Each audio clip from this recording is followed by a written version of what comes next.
আসসালামু আলাইকুম, সবাই কেমন আছেন? আমি আলহামদুলিল্লাহ ভালো আছি। নতুন একটি ব্লগ নিয়ে চলে আসলাম। আজকে সকাল সকাল চলে আসছি, ভাবলাম যে বাচ্চাদেরকে একটু রুটি বানিয়ে সুজি দিয়ে খাওয়াবো। তো আমি রাত্রে রুটি বানিয়ে রাখছিলাম, সুজি সুন্দর করে সয়াবিন তেল দিয়ে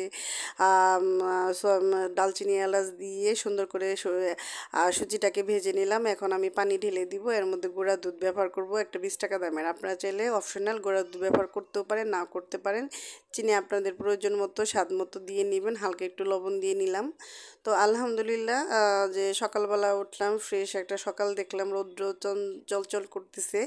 তো ভাবলাম যে আজকে আর আমি রুটি দিয়ে অন্য কিছু বাচ্চাদেরকে খাওয়াবো না, সুজি দিয়ে খাওয়াবো। সুজি দিয়ে খাওয়ালে পেটটা বাচ্চাদের ভালো থাকে। অন্য দেখা যায় ডিম পোস্ট করে দিয়ে আর ভাজি করে দিয়ে, ভাজা ভাজা খাবার তো আসলে সপ্তাহে 6 দিনই খায়। তো একটা দিন ভাবলাম অন্য একটু খাবার খাওয়ানোর জন্য। তো এই মুহূর্তে আমার সুজিটা ভালো ভালো করে নাড়াচাড়া করে নিলাম। এখন ঘনর জন্য অপেক্ষা করব। এটা হালুয়ার মতো করব না, হালকা যখন আঠা আঠা নেমে আসবে তখন আমি নামিয়ে ফেলবো, যেহেতু এটা আমি রুটি দিয়ে খাবো। তো মাসাল্লাহ এখন আমার রান্না শেষ। তো অন্য একটি পাত্রে আমি তেল দিয়ে দিলাম। এই মাংসগুলো আমি রাত্রেবেলা রান্না করে রাখছিলাম। তো ছোটোবেলায় আমার আম্মা পেঁয়াজ, কাঁচামরিচ আর রসুন দিয়ে সুন্দর করে তেলে পেঁয়াজটা ভেজে মাংসগুলো সুন্দর করে লাল লাল করে ভেজে নিত, খেতে ভীষণ খুব টেস্ট লাগতো। তো এখন যেহেতু সবার ঘরে ফ্রিজ আসে, আসলে এই খাবারটা ওইভাবে রান্না করে খায় না। তো আমি আজকে ভাবলাম যে রান্না করি, যেহেতু আমার গরুর মাংস আগে রান্না করা ছিল।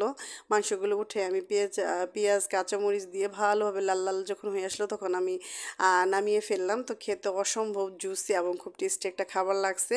তা আর অন্য একটা পাত্রে আজকে আমি সবজি বসাবো। সবজি বলতে আমি ধুন্দুল ভাজি করব, পেঁয়াজ কাঁচামরিচ সয়াবিন তেল দিয়ে সুন্দর করে আমি ভেজে নিলাম। এর মাঝখানে আমি ধুন্দুলটা কেটে নিচ্ছি, কেটে নিয়ে ধুয়ে দিয়ে দিলাম ধুন্দুলের সাথে আমি একটু হলুদ দিয়ে দিলাম।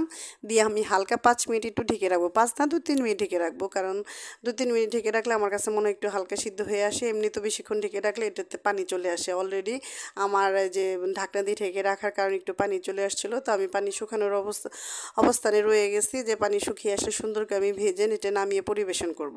অন্য একটি খাবার আজকে রান্না করব, সেটা হলো যে শুটকি, লইটে শুটকি। তো আমার কাছে লইটে শুটকি সবসময় ভুনায় ভালো লাগে, কিন্তু আমার কাছে সবজি দিয়ে রান্না করলেও ভালো লাগে। আমি জানি না কার দেশে কীভাবে রান্না করে, তবে আমার দেশে সবজি বেগুন আলু দিয়ে রান্না করলে অসম্ভব লইটে শুটকি ভালো লাগে। খুব টেস্টি লাগে, খেতেও অসাধারণ ভালো লাগে। যে যারা কখনোই খাননি লইটে শুটকি বেগুন আলু দিয়ে, তো অবশ্যই একবার খেয়ে দেখবেন, দেখবেন ভীষণ স্বাদ লাগতেছে।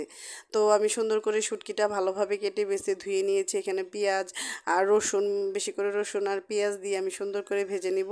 এর মাঝখানে আমি একটু লইটে শুটকি দিয়ে দেবো, কাঁচামরিচ দিয়ে দেবো। যখন দেখবো লাল লাল হয়ে আসছে লইটে শুটকি, তখন আমি ধনে বাটা, মরিচ গুঁড়া, ধনে গুঁড়া, মরিচ গুঁড়ো, হলুদ গুঁড়া, একটু রসুন বাটা দিয়ে সুন্দর করে কষিয়ে নিব। কষিয়ে নিয়ে এক পর্যায়ে যখন হয়ে আসবে, তেল উপরে উঠে চলে আসবে, তখন আমি বেগুন আলু দিয়ে সুন্দর করে পরিবেশন করে নিব।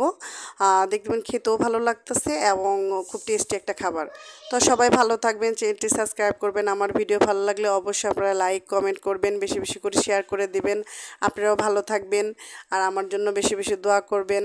আর এই রান্নাটি যদি আপনাদের বাসায় ভালো লাগে, অবশ্যই ট্রাই করে দেখবেন। আমার কাছে মনে হয় শুটকিতে বেগুন অবশ্যই লাগে, বেগুন ছাড়া শুটকি খেতে ভালো লাগে না। অসম্ভব টেস্টি একটা খাবার।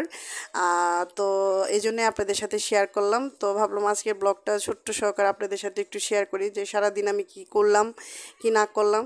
তো সবাই ভালো থাকেন, সুস্থ থাকেন, আল্লাহ হাফেজ। আর আমাদের জন্য বেশি বেশি বেশি বেশি দোয়া করবেন। আর আমি এই শুটকিটা মাখা মাখা অবস্থায় নামিয়ে পরিবেশন করব আপনাদের জন্য। বাই বাই, আল্লাহ হাফেজ।